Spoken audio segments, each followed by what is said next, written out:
Hello students, welcome to my channel. आज इस video में मैं आपके साथ डिस्कस कर रही हूँ ग्रेड 10 ट्रिग्नोमेट्री के प्रूफ दैट वाले सम्स। तो इस पेज में दो सम्स हैं, तो मैं वो डिस्कस करूँगी, दो सम्स आपके साथ। चलिए शुरू करते हैं। तो प्रूफ दैट सम्स जो होते हैं उसमें LHS को पहले लेकर सॉल्व करके RHS लाना होता है, या RHS को लेकर सॉल्व करके LHS लाना होता है, या दोनों को सॉल्व करके एक कॉमन आंसर लाना होता है। तो ये तीन तरीके से हम प्रूफ दैट सम्स जो है वो सॉल्व कर सकते हैं। तो यहाँ पे जो हम यूज़ करेंगे LHS में से RHS वाला जो ये आंसर है वो डिराइव करेंगे। तो LHS पहले लिखा है मैंने sec raise to 4 theta minus sec square theta, ये जो यहाँ पे है वो लिखा मैंने। तो यहाँ पे जो देखना है कैसे प्रोसीड करना है, तो सेक जो है वो कॉमन है, सेक स्क्वायर कॉमन निकाल सकते हैं। तो सेक स्क्वायर थीटा कॉमन निकाला। कॉमन निकालने से फर्स्ट टर्म में से सेक स्क्वायर थीटा बाहर निकल गया, तो कितना बचता है? सेक स्क्वायर थीटा बचता है। और यहाँ पे ये सेक स्क्वायर थीटा खुद ही बाहर चला गया है, तो -1, क्योंकि कुछ नहीं बचा तो -1 लिखा हमने। तो इस तरीके से कॉमन निकालते हैं। तो अब जो है यहाँ पे आइडेंटिटी यूज करना है, 1 + tan square theta is equal to sec square theta. तो जहाँ पर सेक स्क्वायर थीटा है उस पर हम वैल्यू डालेंगे 1 + tan स्क्वायर थीटा। तो यहाँ पे सेक स्क्वायर थीटा है तो हमने उसका वैल्यू डाला 1 + tan स्क्वायर थीटा। यहाँ पे भी सेक स्क्वायर थीटा है तो उसका वैल्यू हमने डाला 1 + tan स्क्वायर थीटा। -1 तो यहाँ पे था ही, तो -1 यहाँ पे मैंने रहने दिया।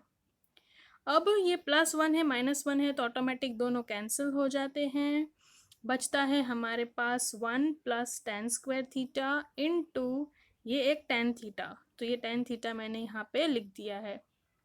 अब देखते हैं नेक्स्ट स्टेप कैसे करना है। तो ये tan स्क्वायर थीटा जो है वो यहाँ ब्रैकेट है उसके अंदर मल्टीप्लाई होगा हर एक टर्म में।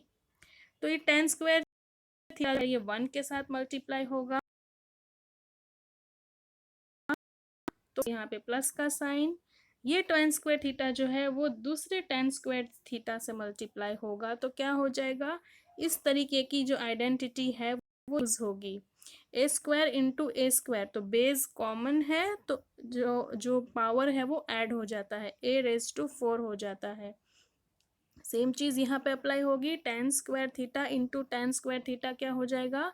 10⁴ थीटा। तो ये जो है हमारा वो RHS है, हमें यही आंसर लाना था।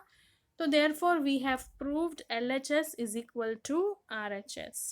आई होप आपको ये कैसे सॉल्व करना है वो समझ में आया है। चलिए नेक्स्ट क्वेश्चन देखते हैं। प्रूव दैट, ये CBSE 2006 में पूछा गया है। Prove that 1 + 1/tan square theta, एक ब्रैकेट में, दूसरे ब्रैकेट में 1 + 1/cot square theta is equal to 1/sin square a into sin⁴ a। तो यहाँ पे भी हम LHS से RHS को सॉल्व निकालेंगे, LHS में से RHS वाला टर्म डिराइव करेंगे। तो पहले तो क्वेश्चन लिखना है 1/1 + tan square a into another bracket 1 + 1/cot square a।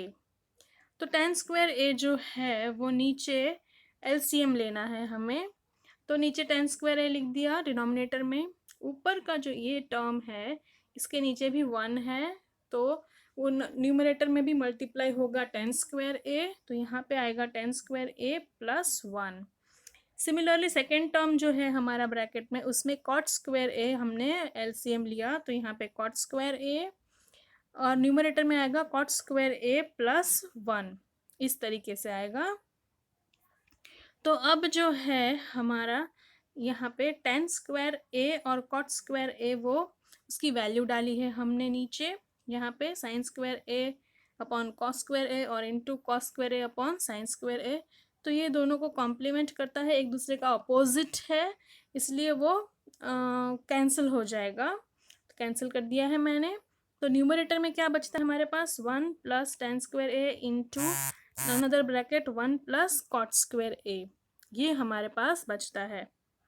तो अब यहाँ पे आइडेंटिटी जो है वो यूज़ कर रहे हैं। 1 प्लस टेन स्क्वायर ए की जगह हम लिखेंगे सेक स्क्वायर ए, जो यहाँ पे लिखा है, और 1 plus cot square theta, cot square A की जगह हम लिखेंगे कॉसेक स्क्वायर ए, ये आइडेंटिटी यूज़ करते हुए। तो ये हम आगे देखते हैं।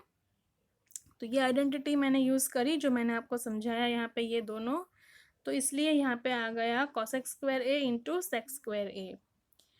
टेन स्क्वायर का सेक स्क्वायर आना चाहिए पहले, पर हमने रीअरेंज किया है क्योंकि हमें जो आंसर चाहिए वो जिस तरीके से चाहिए उस तरीके से हमने थोड़ा सा उसको मल्टीप्लाई है। तो हम 4 इंटू 5 लिखे या 5 इंटू 4 लिखे, कोई डिफरेंस नहीं होता है, इसलिए हमने कॉसेक स्क्वायर ए इंटू सेक स्क्वायर ए इस तरह से लिखा है।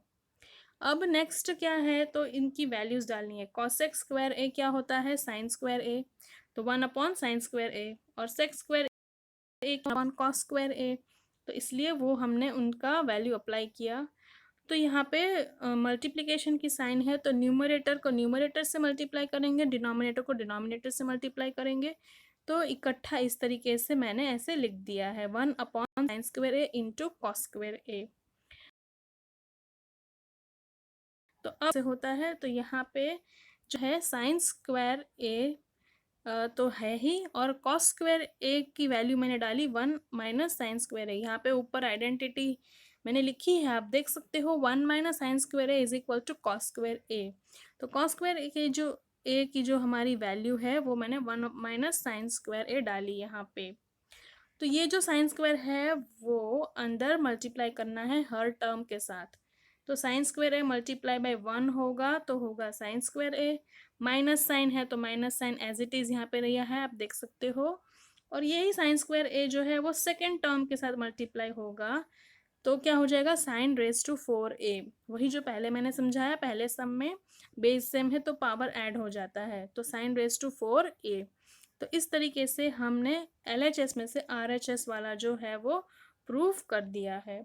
आई होप आपको ये वीडियो समझ में आया होगा। समझ में आया है तो लाइक करिए, शेयर करिए, सब्सक्राइब करिए मेरी चैनल को। Thank you and thanks for watching.